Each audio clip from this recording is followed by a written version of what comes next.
네, 강프로입니다. 자, 펩트론 보겠습니다. 자, 일단 2.5% 하락해서 끝났습니다. 그리고 시장도 하락해서 끝났는데 시장 대비해서 본다면 양호하게 움직임을 보였다고 볼 수 있고요. 그리고 무엇보다 시장이 빠진 이유가 금리 때문이에요. 금리에 대해서 민감하게 작용을 하는 게 바이오 종목이고 금리 때문에 시장이 빠졌는데 바이오가 2.5% 정도밖에 빠지지 않았다. 이거는 나쁜 부분이라고 볼 수 없습니다. 그리고 시장이 굉장히 어려운 구간에 있었을 때, 뭐 11월 달에도 그렇고, 물론 여기서 하락하는 부분이 있었기는 했지만 조정 없는 주식이 어디 있겠습니까? 그렇죠? 필요한 조정을 받았다고 보여지고, 그리고 단기간에 하락한 만큼, 그렇죠? 이격을 모두 메워낸 만큼 12월 달에 비상계엄이 있었는데도 불구하고 모두 가격대를 회복을 했습니다. 이건 제가 누차 말씀드렸지만 주식시장에서 상승 단계는 1단계와 2단계로 나뉩니다. 1단계를 거치고 나서 무조건 2단계로 갑니다. 갑자기 1단계를 거치지 않고 2단계로 가는 경우는 없어요. 그러면 가장 알기 쉽게 말씀드릴게요. 1단계는 뭐냐? 기대감에 의해서 상승합니다. 이때는 실적이 나올 필요가 없어요.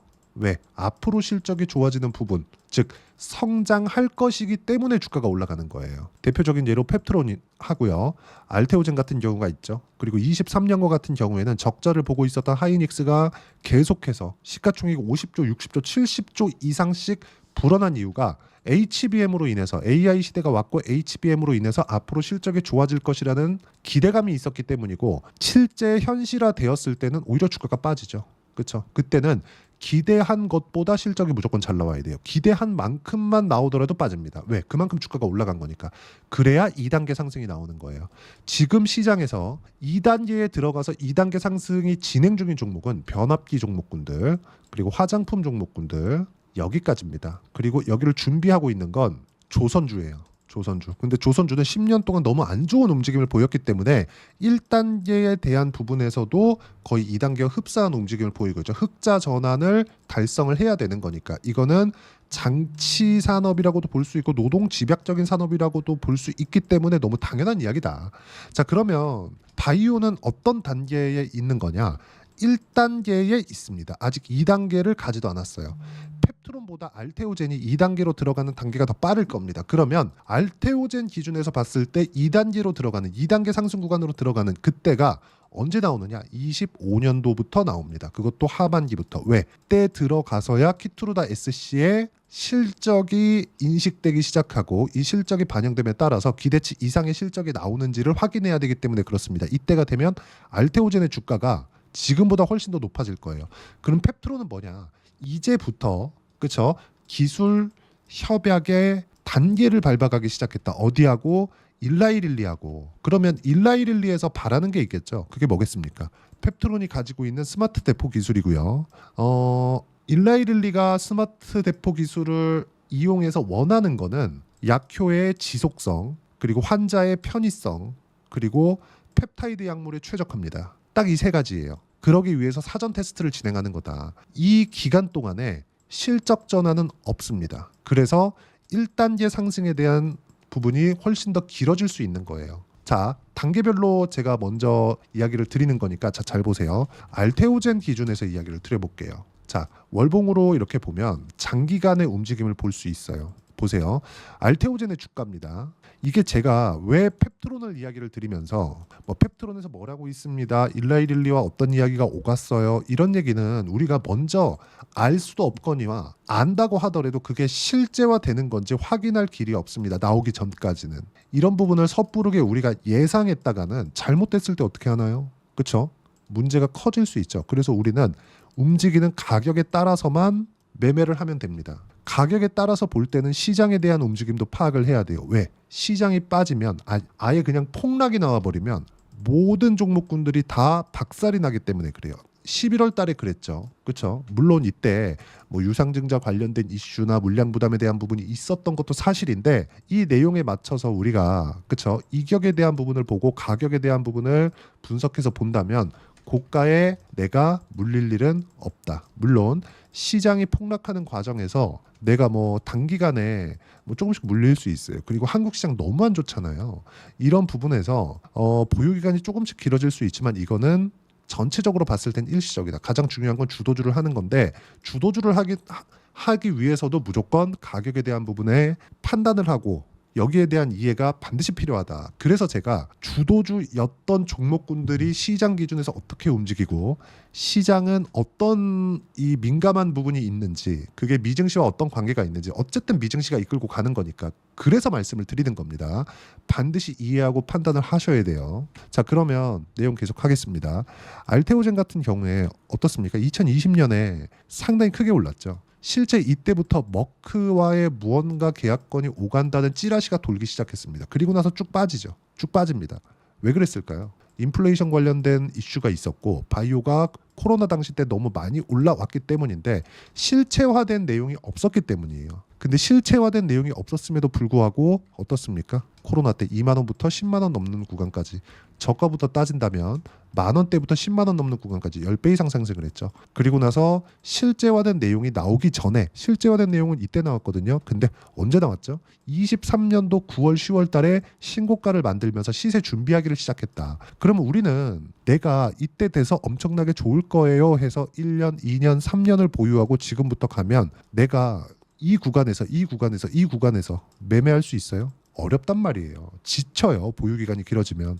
그래서 이걸 줄일 수 있는 상황을 만들어야 된다. 근데 지금 24년도에 한국 시장의 바이오 종목군들의 움직임을 보면 정확하게 성과를 내는 기업들, 그리고 성과가 빅파마와 연결되어 있는 기업들만 주가가 움직입니다. 그렇죠. 이런 과정에서 미국에서 무슨 일이 있었던 거냐? 금리를 내년에 4번을 낮추기로 했는데 0.25%씩. 그러면 12월 달에 낮추니까, 그렇죠. 12월 달에 낮추니까 4.5가 되고 내년에 4번을 낮추면 3.5를 만드는 게 목표였습니다. 3.5%를 물가가 오르지도 않고 낮아지지도 않는 중립금리라고 표현을 했었던 거죠. 근데 얘기를 하는 겁니다. 중립금리가 높아졌다. 왜? 경기가 너무 좋아서 금리를 더 낮출 필요가 없어. 경기가 이렇게 좋은데 지금보다 더 낮추면 인플레이션 온다? 이 얘기를 하고 있는 거예요. 금리 더 못 높입니다. 그러니까 지금 미증시가 조정을 받은 건 너무 경기가 좋아서예요. 아이러니하게도 한국하고 다르죠. 그러면 이 과정에서 이격을 조절하는 구간이 있어야 되는데 그 이격을 조절하는 과정에서 한국 시장이 너무 나빴기 때문에 이미 이격이 크게 존재하지 않았었던 거죠. 그런데 우리가 매매를 해야 되는 종목군들은 많이 빠진 종목이 아니라는 겁니다. 지금까지 이야기를 들어보시면 이해가 되실 거예요. 그렇죠? 그리고 이렇게 되는 부분에서는 아직 1단계 상승이 유효하다. 왜? 아직 실적에 대한 인식이 되지 않았기 때문에. 그렇다 그래서 조정 없는 주식은 없습니다. 이 조정 구간을 이용해서 우리가 어떤 식으로 가격대를 잡고 매매를 해야 되는지가 중요하고, 한 가지 제가 이야기를 드리고 싶은 건 미증시가 굉장히 많이 빠졌어요. 하루에 3% 이상씩 빠졌습니다. 나스닥이. 그런데도 불구하고 제가 걱정하지 않아도 된다는 건 경기에 대한 문제가 아니기 때문에 그렇습니다. 그럼 22년도에 금리를 막 올릴 때는 나스닥이 많이 빠졌잖아요. 이때는 왜 그런 거냐? 이때는 물가를 잡아야 되기 때문에 금리를 강제적으로 인상해야 됐고, 금리 인상이 되었을 때 채권의 문제가 될 수 있고, 이 채권에 대한 문제는 이야기하면 너무 길어지기 때문에 제가 여기까지만 이야기를 드리겠습니다. 채권에 대한 문제가 될 수 있고, 실제 22년도 거의 한 3월 달 정도부터 금리를 올리기 시작해서 23년도 3월 달이 됐을 때 미국의 실리콘밸리 은행이 망했죠. 실제 망했습니다. 그렇죠? 이런 부분이 생긴 거예요. 그런데도 불구하고 미증시는 어때요? 계속해서 상승을 했다. 왜? 거품이라고 이야기를 하시는 분들이 있는데 그만큼 실적에 대한 인식을 시켜줍니다. 엔비디아 실적 증가 분기당 더블씩 증가했어요. 그만큼 주가가 올라간 것도 맞지만, 근데 엔비디아가 빠질만 하니까 갑자기 테슬라가 올라오기 시작하고, 테슬라가 올라오는 이유들도 있죠. 이런 부분들이 계속 발생하는 거예요. 그러다 보니까 애플과 다른 그 AI 칩을 만들겠다는 코멘트가 나오면서 그거에 대한 기대감을 불러일으켜주고, 그 안에서 순환매가 계속해서 돌고 있는 거죠. 근데 그런 과정에서 할인율을 바꾼 겁니다. 그러니까 그 할인율을 바꾼 만큼의 조정이 들어온 거예요. 왜? 경기가 너무 좋아서. 그럼 미증시가 빠지는 것 때문에 우리가 한국 시장에 대한 위험은 될 수 있는데, 한국 시장이 너무 많이 빠졌기 때문에 한국 시장이 박살날 이유는 없다. 한국 시장이 제가 박살이라고 표현하는 그 부분은요, 요런 거, 그렇죠? 요런 겁니다. 미국의 경기 침체가 있을 수 있다. 트럼프가 당선돼서 관세 위험이 있을 수 있다. 비상계엄. 이런 부분은 더 이상 발생하지 않는다는 거죠. 더 이상 뭐 미국의 경기 침체가 옵니다 하면서 주가가 빠질 수 있는 상황이 아니고, 여기서 더 빠지려면 삼성전자가 망하는 상황이 나와야 됩니다. 근데 그럴 수는 없어요. 앞으로는 모르겠지만 삼성전자가 뭐 지금 뭐 부도 위험이 있다 이런 얘기가 도는 얘기가 한 꼭지라도 나오나요? 전혀 없죠. 그래서 말씀드리는 거예요. 한국 시장은 이미 자산 가치보다도 못한 평가를 받고 있습니다. 이때 시장이 더 이상 뭐 요렇게 추세를 하락시키는 이런 부분만 나오지 않는다면 나오지도 않을 거고요. 바이오 종목군들 중에 가장 가격을 잘 버틴 종목군들은 주도주가 될 수밖에 없다. 단지 금리에 대한 부분, 민감하게 반영할 수밖에 없는 이 금리에 대한 부분이 전망치가 바뀌면서 뭐가 나와요? 단기간 조정을 준 거다. 그럼에도 불구하고 시장보다 월등히 강한 움직임을 보였기 때문에 매수 구간으로 잡아야 되고요. 이 매수 구간에 대한 부분을 제가 여기 소통방에서 이야기를 드리고 있습니다. 오늘 같은 경우에도 시장이 빠지는데도 불구하고 정확하게 제가 코멘트를 해드린 게 미국 금리 결정 0.25% 인하, 파월 내년에도 인하는 2번으로 제한한다. 경기가 좋기 때문이다. 금리 인상기였던 22년도는 인플레이션 때문이고 지금은 아닙니다. 한국 시장의 바닥은 이미 잡혀 있다. 왜? 자산가치 이하로 거래가 되고 있기 때문에 시세 확인 즉시 매수해야지만 종목이 중요하다. 종목은 바이오, 화장품, 조선, 원전. 이 구간에 있는 종목군들이 가장 강한 시세를 유지하고 있었기 때문에 그렇습니다. 단기간으로 이렇게 조정을 준 걸 보면 똑같이 빠진 거 아닌가요? 이렇게 보실 것 같은데 시장의 폭락을 이끌어 왔었던 종목군들을 보잖아요. 예를 들어서 삼성전자나 이런 종목군들 어떻습니까? 완벽하게 역배열 구간으로 들어갔죠. 장기 이평선 이하에 있죠.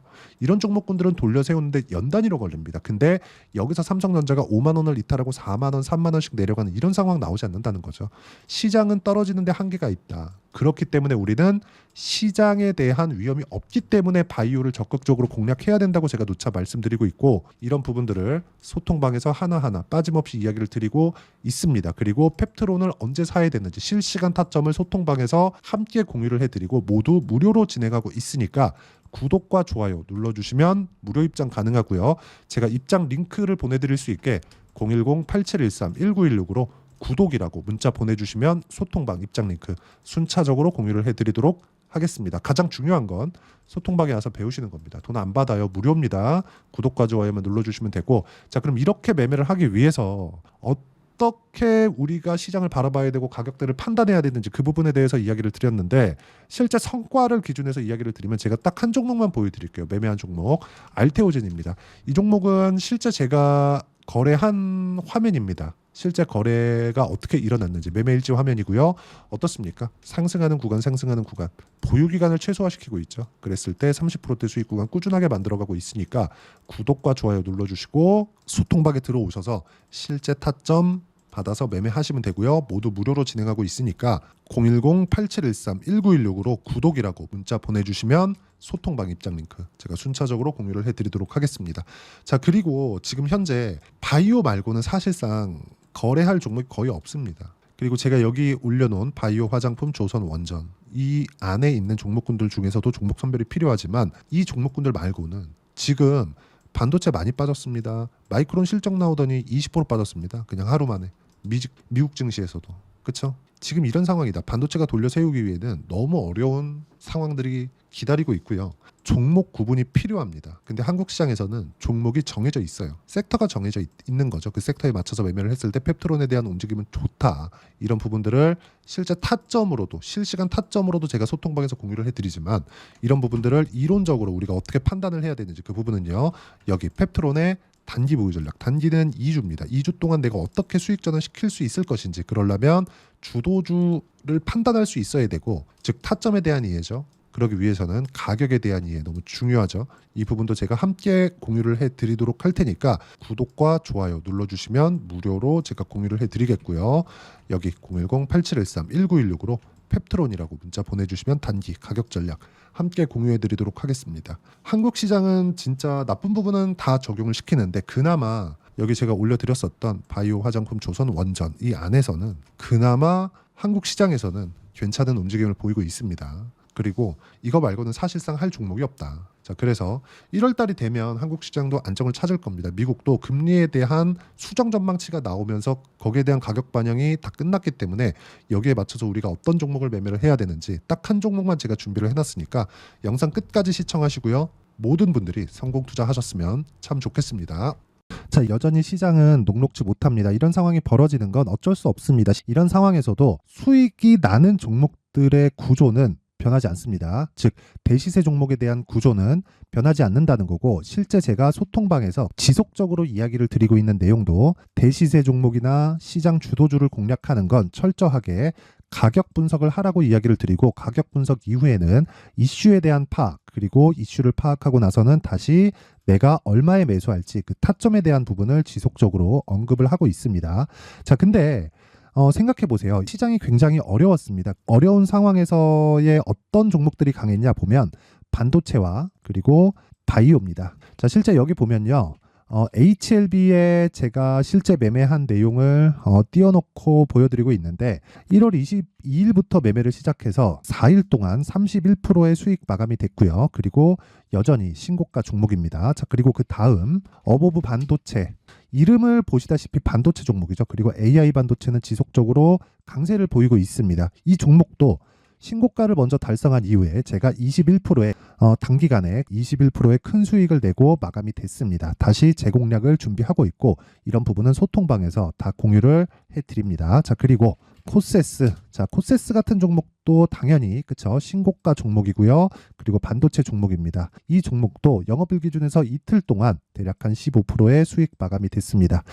내용을 한번 보시면 어떻습니까? HLB를 포함해서 뭐 30%, 20%, 뭐 15% 이런 식의 수익이 지속적으로 발생하고 있는데, 이 세 종목 모두 다 신고가 종목이고 1월 달에 시장이 약세를 보이고 있는 구간에서도 강했었던 그런 종목입니다. 특징점이 하나 있는데, 그 이슈에 앞서서 가격이 먼저 반영했다는 거죠. 그렇게 제가 가격을 먼저 보고 이슈에 대해서 파악하는 이유는 결과적으로는 큰 시세를 먹기 위한 사전 준비 작업입니다. 실제로 큰 시세를 먹기 위해서 사전 준비 작업을 했을 때 여기 레인보우 로보틱스 127%, 그리고 ISC 98%, 그리고 한미반도체 97%의 큰 수익을 내는 상황을 만들 수 있습니다. 어떤 식으로 소통방에서 진행됐는지, 그쵸? 그 상황을 제가 이야기를 드린 건데, 이런 상황도요, 당연히 신고가를 공략했을 때 가능한 겁니다. 자, 그러면 이번에도 마찬가지입니다. 그쵸? 정부 주도의 코리아 디스카운트 해소 방안이 2월 달에 발표를 하고요. 그리고 2월 달에 발표된 내용을 토대로 주가가 움직이는 게 아니라 이미 움직인 내용이 있죠. 실제 이 내용은 크게 중요한 게 아니라는 겁니다. 실제 움직인 내용을 보면, 자, 기아차입니다. 실제로 12월 달에 신고가를 만들어 놓고 정부에서 입김을 불어 넣으니까 순식간에 기아차를 포함해서 현대차 같은 거대 기업들의 주가가 2주도 채 되지 않아서 40% 정도의 큰 시세를 냅니다. 자, 그러면 우리는 어떤 종목을 봐야 될까요? 이슈를 파악해야 되는 것도 맞지만 철저하게 가격에 맞춰서 매매를 해야 되는 게 당연히 중요합니다. 정부가 주도하는 정책 방향이 있겠죠. 그 방향에 맞춰서 우리가 종목을 찾을 필요가 있다. 자, 그럼 답이 나왔습니다. 정부가 주도하는 방향에 맞춰서 제2의 기아차를 찾는 게 지금은 중요하다. 근데 정부 정책의 방향에 맞게 가자. 그랬을 때 앞서서 제가 보여드렸었던 내용인 여기 레인보우 로보틱스 127%, 그리고 ISC 98%, 그리고 한미반도체 97%와 같은 수익을 낼 수 있습니다. 물론 시간에 대한 부분은 최소 2주의 시간이 필요하고요. 그리고 최장 3개월 안에 끝내야 됩니다.